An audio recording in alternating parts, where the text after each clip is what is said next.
Hello दोस्तों, स्वागत है आपका अपने चैनल एग्जाम ऑन पे। तो एक बार फिर से मैं हाजिर हूँ 29 मई 2020 के इंपॉर्टेंट इवेंट्स के साथ। आप वीडियो का एक्सप्लेनेशन ध्यान से देखें क्योंकि वीडियो के लास्ट में आपको दो क्वेश्चंस के जवाब देने हैं। पहला क्वेश्चन देखते हैं। किस स्पेस एजेंसी ने अपने फ्यूचर टेलीस्कोप का नाम डब्ल्यू फर्स्ट से बदलकर Nancy grace Roman space telescope रख दिया है? तो रिसेंटली नासा ने अपने फ्यूचर टेलीस्कोप डब्ल्यू फर्स्ट का नाम बदलकर Nancy grace Roman space telescope रख दिया है। क्यों? क्योंकि नैन्सी ग्रेस जो है नासा में फर्स्ट चीफ एस्ट्रोनॉमर बनी थी। और आपको याद होगा हबल टेलीस्कोप, उसको भी इन्होंने डेवलपमेंट करने में बड़ी भूमिका निभाई थी। जो आपकी नैन्सी ग्रेस है उनको हबल टेलीस्कोप की माँ के रूप में जाना जाता है। तो इसीलिए नासा ने अपने नेक्स्ट टेलीस्कोप का नाम बदलकर डब्ल्यू फर्स्ट से Nancy grace Roman space telescope कर दिया है। ये टेलीस्कोप हबल टेलीस्कोप की जगह लेगा और एक नेक्स्ट जनरेशन का टेलीस्कोप होगा। डब्ल्यू फर्स्ट का फुल फॉर्म क्या था? तो वाइड फील्ड इंफ्रारेड सर्वे टेलीस्कोप, ये डब्ल्यू फर्स्ट का फुल फॉर्म था। तो आप इतना याद रखेंगे। बात करेंगे नासा की, तो national aeronautics and space administration 1958 में इसकी स्थापना हुई थी। हमारे यहाँ डीआरडीओ की स्थापना हुई थी। हेडक्वार्टर कहाँ है इसका? वॉशिंगटन डीसी में हेडक्वार्टर है। नासा के फाउंडर कौन थे? Dwight D Eisenhower. इंडिया आने वाले फर्स्ट अमेरिकन प्रेसिडेंट थे ड्वाइट डी आइजनहावर, वही नासा के फाउंडर थे। और मैं बता दूं आपको वर्तमान में एडमिनिस्ट्रेटर कौन है नासा का? तो जिम ब्रिडेस्टाइन एडमिनिस्ट्रेटर है नासा के। तो आप याद रखिएगा, डब्ल्यू फर्स्ट टेलीस्कोप का नाम बदलकर रिसेंटली नासा ने Nancy grace Roman space telescope कर दिया है। नेक्स्ट क्वेश्चन है, फेरी स्टोरीज पर बेस्ड दी इका बोक बुक को किसने लिखा है? तो दी इका बोक बुक को लिखा गया है जेके रॉलिंग के द्वारा। ये ब्रिटेन की एक लेखिका हैं और आप सभी को याद होगा हैरी पॉटर की सीरीज़ एक फेमस नॉवल थी जिसको भी जेके रॉलिंग द्वारा ही लिखा गया। तो आप याद रखेंगे।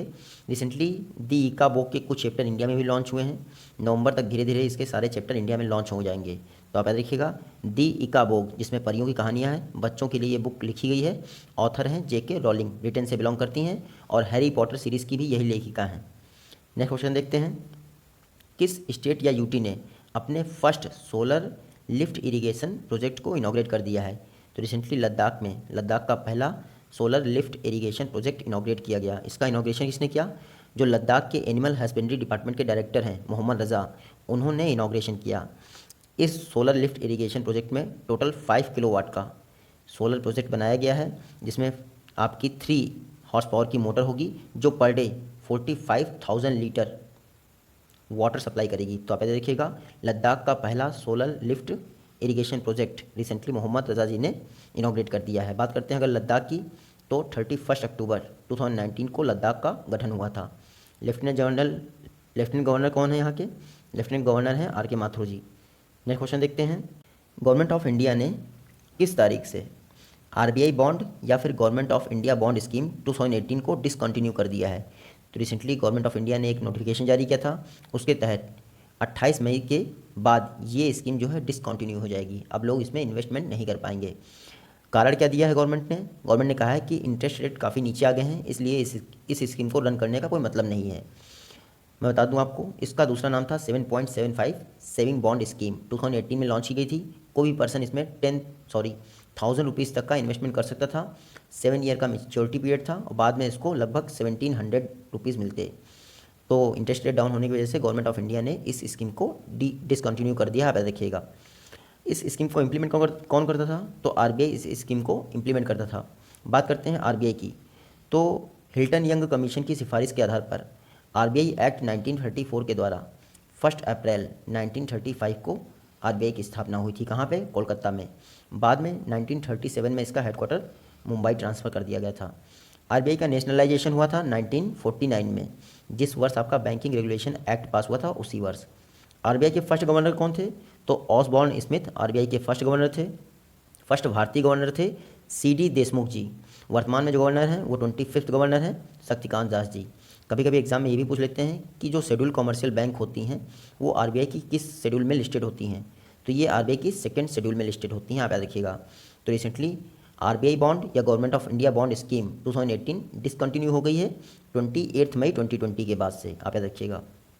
नेक्स्ट क्वेश्चन है, फेमस उर्दू राइटर मुस्तफ़ा हुसैन जी का निधन हो गया। आपको बताना है किस स्टेट से बिलोंग करते थे? तो मुस्तफ़ा हुसैन जी तेलंगाना से बिलोंग करते थे। इनका जन्म हैदराबाद में हुआ था। इनको उर्दू का मार्क ट्वेन भी कहा जाता था, ये इतने ज़्यादा फेमस थे। 2007 में इनको पद्मश्री अवार्ड से भी नवाजा गया था। तो आप याद रखेंगे। रिसेंटली हार्ट अटैक से मुस्तफ़ा हुसैन जी का निधन हो गया। नेक्स्ट क्वेश्चन देखते हैं, कोविड कथा का हिंदी वर्जन किसने लॉन्च किया? रिसेंटली NCSTC यानी national council for science and technology communication ने कोविड कथा का हिंदी वर्जन लॉन्च किया है। इसमें सहयोग किसने किया है? तो अनामिका रॉय मेमोरियल ट्रस्ट ने इसमें इनका सहयोग किया है। प्रीवियस वीडियोज़ में हम कवर कर चुके हैं कि कोविड कथा को डॉक्टर हर्षवर्धन ने कोरोना पर मल्टीमीडिया गाइड के रूप में जारी किया था। इसमें क्या होता था, कोविड कथा में कोरोना वायरस से रिलेटेड सारी एक्यूरेट और ऑथेंटिक इन्फॉर्मेशन अवेलेबल है। ये इंग्लिश में था, अब इसको NCSTC ने हिंदी में ट्रांसलेट कर दिया है, तो याद रखेंगे। बात करें अगर NCSTC की, तो ये department of science and technology के अंतर्गत अपेक्स बॉडी है जो साइंस और टेक्नोलॉजी को प्रमोट करने का कार्य करती है। 1982 में एक प्रोग्राम के तौर पर ये लॉन्च की गई थी, आप इतना याद रखेंगे। नेक्स्ट क्वेश्चन है, मार्कोस ट्रॉयजो रिसेंटली NDB यानी न्यू डेवलपमेंट बैंक, जिसको आप ब्रिक्स बैंक के नाम से भी जानते हैं, उसके प्रेसिडेंट अपॉइंट हुए हैं। तो मार्कोस ट्रॉयजो किस कंट्री से बिलोंग करते हैं? तो ये ब्रिक्स ग्रुप है, इसका मतलब 5 कंट्रीज से ही इसका प्रेसिडेंट हो सकता है। मार्कोस ट्रॉयजो बिलोंग करते हैं ब्राज़ील को। इन्होंने KV कामत जी की जगह ली है जो इंडिया से थे। तो रिसेंटली KV कामत जी ने पदभार जो है छोड़ दिया है, मतलब कि रिटायरमेंट हो गया उनका न्यू डेवलपमेंट बैंक के प्रेसिडेंट के तौर पे। इसके अलावा न्यू डेवलपमेंट बैंक में वाइस प्रेसिडेंट बने हैं आपके अनिल किशोर जी, वाइस प्रेसिडेंट और चीफ रिस्क ऑफिसर अनिल किशोर जी बने हैं, जबकि प्रेसिडेंट बने हैं आपके मार्कोस ट्रॉयजो। तो आप याद रखेंगे, जो आपके अनिल किशोर जी हैं ये इससे पहले SBI में चीफ रिस्क ऑफिसर थे। बात करते हैं न्यू डेवलपमेंट बैंक की। रिसेंटली जो आपका न्यू डेवलपमेंट बैंक है उसके गवर्नर्स की मीटिंग हुई, जिसमें हमारे फिनांस मिनिस्टर निर्मला सीतारमण जी ने पार्टिसिपेट किया। इसमें यह भी कहा गया कि रिसेंटली टोटल 55 प्रोजेक्ट्स में अब तक न्यू डेवलपमेंट बैंक या फिर ब्रिक्स बैंक 16.6 बिलियन डॉलर दे चुकी है असिस्टेंट के तौर पे। अपने ही मेंबर्स को इसने जो है 15 बिलियन डॉलर की असिस्टेंस प्रोवाइड की है कोरोना वायरस के दौरान। न्यू डेवलपमेंट बैंक के विषय में जान लेते हैं। इसको ब्रिक्स बैंक भी कहते हैं। स्थापना हुई थी जुलाई 2014 में। इनिशियली इसकी कैपिटल थी 100 बिलियन डॉलर, तो ये भी आप याद रखेंगे। हेडक्वार्टर इसका कहाँ है? संघाई में है। और इसके पहले प्रेसिडेंट KV कामत जी बने थे, जो ICICI बैंक के एग्जीक्यूटिव डायरेक्टर रह चुके थे, तो आप याद रखेंगे। और जो आपका न्यू डेवलपमेंट बैंक है इसका हेडक्वार्टर तो संघाई में है। इसका पहला regional office Johannesburg south Africa में खोला गया है, तो आप याद रखिएगा। और प्रेसिडेंट वाइस प्रेसिडेंट मैंने आपको बता दिए। नेक्स्ट क्वेश्चन है, फार्मर्स और SMEs को अपनी सर्विसेज प्रोवाइड करने के लिए रिसेंटली किसने मास्टर कार्ड के साथ कोलैबोरेशन किया है? तो एयरटेल पेमेंट बैंक ने मास्टर कार्ड के साथ कोलैबोरेशन किया है ताकि फार्मर्स को और SMEs यानी स्मॉल एंड मीडियम इंटरप्राइजेस को अपनी सर्विसेज प्रोवाइड कर सके। बेसिकली ये कोलैबोरेशन इसलिए किया गया है कि जिन क्षेत्रों में बैंकिंग सर्विस अवेलेबल नहीं है वहाँ के फार्मर्स और SME सेक्टर को ये सर्विसेज प्रोवाइड की जाएंगी। बात करें अगर एयरटेल की, तो इंडिया का ये पहला पेमेंट बैंक है, आप याद रखिएगा। 2017 में इसकी स्थापना हुई थी। हेडक्वार्टर इसका न्यू दिल्ली में है। ये देखिए एक जॉइंट वेंचर है भारतीय एयरटेल का और कोटक महिंद्रा बैंक का, तो आप इतना जरूर याद रखेंगे। MD एंड CEO कौन है इसके? अनुव्रत विश्वास जी MD एंड CEO हैं। नेक्स्ट क्वेश्चन देखते हैं। आपको बताना है recently IOC Indian Olympic committee ने ओलंपिक चैनल कमीशन में मेंबर के तौर पे किसको अपॉइंट किया है? तो जो हमारे इंडिया के इंडियन ओलंपिक एसोसिएशन के चेयरपर्सन हैं या प्रेसिडेंट हैं नरेंद्र बत्रा जी, उनको IOC ने ओलंपिक चैनल कमीशन में मेंबर के तौर पे अपॉइंट किया है। आप इतना याद रखेंगे। देखिए जो ओलंपिक चैनल कमीशन होता है वो डिफरेंट इशूज़ पर IOC यानी ओलंपिक इंटरनेशनल ओलंपिक कमेटी को एडवाइस करता है। तो नरेंद्र बत्रा जी ओलंपिक चैनल कमीशन में मेंबर के तौर पे अपॉइंट हो गए हैं। ये इंडियन ओलंपिक एसोसिएशन के प्रेसिडेंट भी हैं। कल ही ये न्यूज़ आई थी कि नरेंद्र बत्रा जी के पिताजी कोरोना वायरस से पॉजिटिव पाए गए हैं। बात करते हैं IOC की, जिन्होंने इनका अपॉइंटमेंट किया है, यानी इंटरनेशनल ओलंपिक कमेटी। 1894 में इसकी स्थापना पेरिस में हुई थी। इसी के 2 वर्ष बाद यानी 1896 में पहली बार ओलंपिक आयोजित हुए थे। कहाँ पे? एथेंस में। इसका हेडक्वार्टर कहाँ है आपका IOC का? तो हेडक्वार्टर है इसका लुसाने स्विट्जरलैंड में। वर्तमान में प्रेसिडेंट हैं IOC के थॉमस बाक, आप याद रखिएगा। कुछ दिन पहले ही IOC ने और WHO ने कोलैबोरेशन किया है इसके प्लेयर्स को कोविड-19 और अन्य जो हेल्थ इश्यूज़ होते हैं उनसे बचाने के लिए। मेनली ये जो है इसका टारगेट रहेगा non communicable disease. Next question देखते हैं। Anita Antarctic impulsive transient antenna telescope recently इन्होंने हाई एनर्जी पार्टिकल्स डिस्कवर किए हैं अंटार्कटिका में। आपको बताना है किस स्पेस एजेंसी के द्वारा लॉन्च किया गया था? तो जो अनीता टेलीस्कोप है ये NASA national aeronautics and space administration के द्वारा लॉन्च किया था।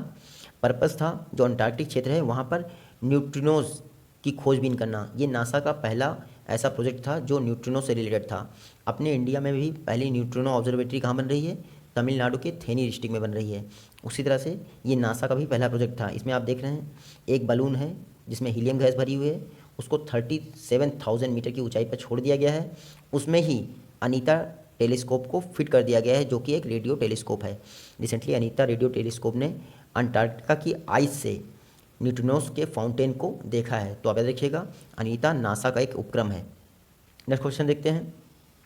राम किंकर बैस के जीवन पर आधारित वर्चुअल टूर किसने ऑर्गेनाइज किया? जिसका टाइटल था Ram Kinkar Baij journey through silent transformation and explanations.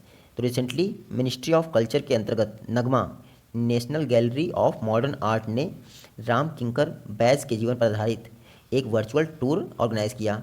Actually Ram Kinkar Baij की 115th बर्थ एनिवर्सरी थी। ये फेमस पेंटर हैं और स्कल्पचर आर्टिस्ट हैं, कहाँ के? वेस्ट बंगाल के। तो उनको याद करने के लिए रिसेंटली इनके जीवन पर आधारित वर्चुअल टूर नगमा ने ऑर्गेनाइज किया न्यू दिल्ली में। और इसका टाइटल क्या था? Ram Kinkar Baij journey through silent transformation and explanation. कुछ दिन पहले ही नगमा ने रविन्द्रनाथ टैगोर जी के बर्थ एनिवर्सरी जो 159th बर्थ एनिवर्सरी थी उनकी लाइफ पर भी आधारित वर्चुअल टूर ऑर्गेनाइज किया था। तो नगमा इस समय फेमस पर्सनालिटीज़ की लाइफ पर आधारित वर्चुअल टूर ऑर्गेनाइज कर रहा है। ये नगमा जो है मिनिस्ट्री ऑफ कल्चर के अंतर्गत एक प्रीमियर इंस्टीट्यूट है। 1954 में इसकी स्थापना हुई थी। वर्तमान में डायरेक्टर जनरल कौन है? अद्वैत चरण गणनायक। अद्वैत चरण गणनायक नगमा के डायरेक्टर जनरल हैं। तो आप याद रखेंगे नगमा यानी national gallery of modern art ministry of culture के अंतर्गत आती है। कल्चर मिनिस्टर कौन है इस समय? प्रहलाद सिंह पटेल। नेक्स्ट क्वेश्चन है वर्ल्ड मेंस्ट्रुअल हाइजीन डे यानी विश्व माहवारी स्वच्छता दिवस किस दिन ऑब्जर्व किया जाता है? तो प्रत्येक वर्ष 28 मई को world menstrual hygiene day observe किया जाता है। पर्पस क्या है? जो मेंस्ट्रुअल साइकिल के विषय में सोशल स्टिग्मा फैला हुआ है लोगों के बीच में, उसके विषय में लोगों को अवेयर करना। आपने पैडमैन मूवी देखी होगी, इससे ज़्यादा आपको कुछ बताने की ज़रूरत नहीं है। हालांकि मैं आपको बता दूं 28 मई को इसलिए मनाया जाता है क्योंकि आमतौर पर ऐसा माना जाता है कि जो महिलाएं होती हैं उनके पीरियड्स का साइकिल 28 डेज़ में कंप्लीट होता है। तो आप देखिएगा 2014 से मेंस्ट्रुअल हाइजीन डे को मनाने की शुरुआत जर्मनी में स्थित एक वॉश WASH नामक NGO ने की थी। तो आप याद रखिएगा वर्ल्ड मेंस्ट्रुअल हाइजीन डे 28 मई को मनाया गया। इस बार का थीम था 2020 का पीरियड्स इन पैंडमिक। तो आप याद रखेंगे। नेक्स्ट क्वेश्चन देखते हैं। आपको बताना है फ्रेश नामक grooming and personal care brand किसने लॉन्च किया? तो रिसेंटली सलमान खान जी ने फ्रेश नामक grooming and personal care brand launch किया है। बीइंग ह्यूमन जो आपने सुना होगा वो भी सलमान खान जी का ही है। देखिए कोरोना वायरस के दौरान इन्होंने पहली बार जो फ्रेश लॉन्च किया अपना ब्रांड, उसके तहत सैनिटाइजर को लॉन्च किया गया है। तो आप देखिएगा फ्रेश ब्रांड सलमान खान जी का grooming and personal care brand है। नेक्स्ट क्वेश्चन देखते हैं। आपको बताना है किस इंस्टीट्यूशन ने रिसेंटली 750 बिलियन यूरो के रिकवरी फंड को अनाउंस किया है ताकि कोविड-19 क्राइसिस के दौरान इकोनॉमीज को बचाया जा सके? तो रिसेंटली EU ने सदस्य देशों के लिए, जो EU में 27 कंट्रीज़ मेंबर हैं, उनके लिए 750 बिलियन यूरो के रिकवरी फंड की घोषणा की है। आप याद रखिएगा। इसके अलावा EU ने 2021 से लेकर 2027 तक के लिए 1.85 ट्रिलियन यूरो के फायर पावर बजट की भी घोषणा की है। तो आप याद रखिएगा फिनेंशियल फायर पावर बजट की घोषणा की गई है EU द्वारा। कितने के? 1.85 ट्रिलियन यूरो के। तो ये दोनों फंड आप याद रखेंगे यूरोपियन यूनियन ने अपने देश को, अपने जो ग्रुप के देश हैं 27 कंट्रीज़ हैं, उनको कोविड-19 इफेक्ट के दौरान बचाने के लिए ये घोषणाएं की है। देखिए फ्रांस रिसेशन में चला गया है और ऐसे ही कई सारी कंट्रीज़ रिसेशन में चली जाएंगी। तो ऐसा ना हो इसलिए EU ने आपका 750 बिलियन यूरो का रिकवरी फंड बनाया है ताकि रिकवरी की जा सके इन इकोनॉमीज़ की। बात करें अगर यूरोपियन यूनियन की तो 27 मेंबर हैं। कुछ दिन पहले 28 थे, रिसेंटली जो है ब्रिटेन बाहर चला गया, इसलिए 27 मेंबर हैं। हेडक्वार्टर यूरोपियन यूनियन का कहाँ है? ब्रसेल्स, बेल्जियम में इसका हेडक्वार्टर है। और पहली बार इसकी फीमेल प्रेसिडेंट बनी है उर्सुला वॉन्डर लियॉन, जो जर्मनी से बिलोंग करती हैं। तो आप याद रखेंगे। तो रिसेंटली यूरोपियन यूनियन ने 750 बिलियन यूरो के रिकवरी फंड की घोषणा की है ताकि सदस्य देशों की इकोनॉमी को बचाया जा सके। नेक्स्ट क्वेश्चन है किसने AI बेस्ड चैटबॉट पाई को लॉन्च किया है फाइनेंशियल इंक्लूजन के लिए? तो recently NPCI national payment corporation of India ने पाई नामक एक चैटबॉट लॉन्च किया है ताकि फिनेंशियल इंक्लूजन को बढ़ावा दिया जा सके। जो पाई चैटबॉट होगा वो NPCI के सभी प्रोडक्ट्स के विषय में 24/7 जानकारी प्रोवाइड करेगा। जैसे फास्टैग हुआ, भीम हुआ, UPI हुआ, ये सारे NPCI के प्रोडक्ट हैं। इनके विषय में पाई जो है आपको पर्सनल असिस्टेंस या आपको 24/7 आपको जानकारी प्रोवाइड करेगा। पाई को डेवलप किसने किया है? तो बेंगलुरु बेस्ड एक स्टार्टअप फर्म है जिसका नाम है कोरोवर प्राइवेट लिमिटेड, उसने पाई को डेवलप किया है। बात करते हैं NPCI की, national payment corporation of India की। 2008 में इसकी स्थापना हुई थी। IBA, इंडियन बैंक एसोसिएशन और RBI के द्वारा स्थापित किया गया था। ये सेक्शन 8 कंपनी है, कंपनी एक्ट 2013 के तहत सेक्शन 8 कंपनी है, यानी कि एक नॉन प्रॉफिट कंपनी है। MD एंड CEO कौन है? तो दिलीप आस्पे जी MD एंड CEO हैं। हेडक्वार्टर कहाँ है इसका? मुंबई में है। नेक्स्ट क्वेश्चन देखते हैं। आपको बताना है कर्नाटका गवर्नमेंट ने अपने फार्मर्स को ऑनलाइन सेलिंग प्लेटफॉर्म प्रदान करने के लिए किस कंपनी के साथ समझौता किया है?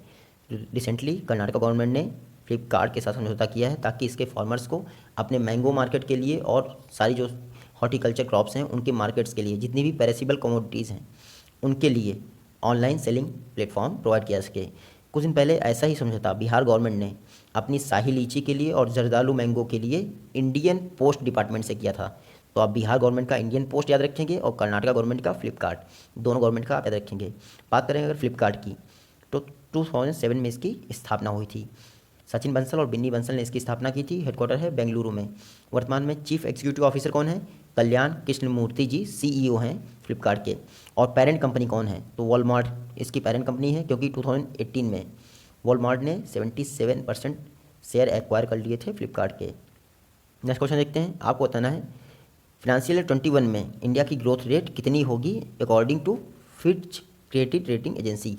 तो फिच क्रेडिट रेटिंग एजेंसी के अनुसार इंडिया की ग्रोथ रेट -5% होगी। तो सिर्फ फिच ऐसा कहने वाली जो है आपकी क्रेडिट रेटिंग एजेंसी नहीं है। इससे पहले क्रिसिल हुई, मूडीज़ हुई, गोल्डमैन सेक्स हुआ, उन सभी ने कहा था कि इंडिया की ग्रोथ रेट -5% रहेगी, यानी कि इंडिया की इकॉनमी -5% यानी 5% श्रिंक कर जाएगी। इसके पहले फिच ने क्या कहा था कि इंडिया की ग्रोथ रेट 0.8% रहेगी। तो डायरेक्टली 0.8% से घटा के -5% ग्रोथ रेट कर दिया है। सिर्फ SBI रिसर्च जो है उसने कहा है कि इंडिया की ग्रोथ रेट -6.8% रहेगी, यानी कि इंडिया की इकॉनमी 6.8% श्रिंक कर जाएगी। बात करते हैं फिच की। तो फिच विश्व की 3 बड़ी क्रेडिट रेटिंग एजेंसी जो हैं, मूडीज़ हुआ, स्टैंडर्ड एंड पुअर हुआ और फिच हुआ, उनमें से एक है। 1914 में इसकी स्थापना हुई थी। हेडक्वार्टर न्यूयॉर्क में है और CEO हैं पॉल टेलर। तो आप इतना याद रखेंगे फिच क्रेडिट रेटिंग एजेंसी के विषय में। नेक्स्ट क्वेश्चन देखते हैं। आपको बताना है कि किस स्टेट गवर्नमेंट ने अनाउंस किया है कि वो अपने सभी सब डिविजनल लेवल हॉस्पिटल्स में ऑक्सीजन पाइपलाइन इंस्टॉल करेगा। तो रिसेंटली बिहार गवर्नमेंट ने अनाउंस किया है कि सभी सब डिविजनल हॉस्पिटल में वो ऑक्सीजन पाइपलाइन प्रोवाइड करेगा। अगले 3 महीना में वो 16 सब डिविजनल हॉस्पिटल में पाइपलाइन प्रोवाइड कर देगा। इसके अलावा मैं बता दूं, बिहार गवर्नमेंट ने एक और अनाउंस किया है कि जितने लोग भी कोविड-19 से मर रहे हैं उनकी फैमिली को 4 लाख रुपए दिए जाएंगे। इसके अलावा बिहार गवर्नमेंट ने अनाउंस किया है कि वो 3.5 मिलियन हाइड्रोक्सीक्लोरोक्विन वैक्सीन की स्ट्रिप्स परचेज करेगा। तो यानी लगभग 35 लाख स्ट्रिप्स हो जाएंगे उसके पास हाइड्रोक्सीक्लोरोक्विन वैक्सीन की। बात करते हैं बिहार की, तो CM कौन है? नीतीश कुमार जी। यहाँ के गवर्नर हैं फागू चौहान जी। बिहार का एकमात्र tiger reserve Valmiki tiger reserve बहुत फेमस है, जो कि बिहार का एकमात्र टाइगर रिजर्व है। तो आप याद रखेंगे। ये हैं प्रीवियस वीडियो के क्वेश्चन, सभी ने इसका जवाब दिया था, और ये हैं आज वीडियो से क्वेश्चन। आई होप आप इनका जवाब दे पाएंगे। मिलते हैं आप सब नेक्स्ट वीडियो में, तब तक के लिए take care, good bye and जय हिंद।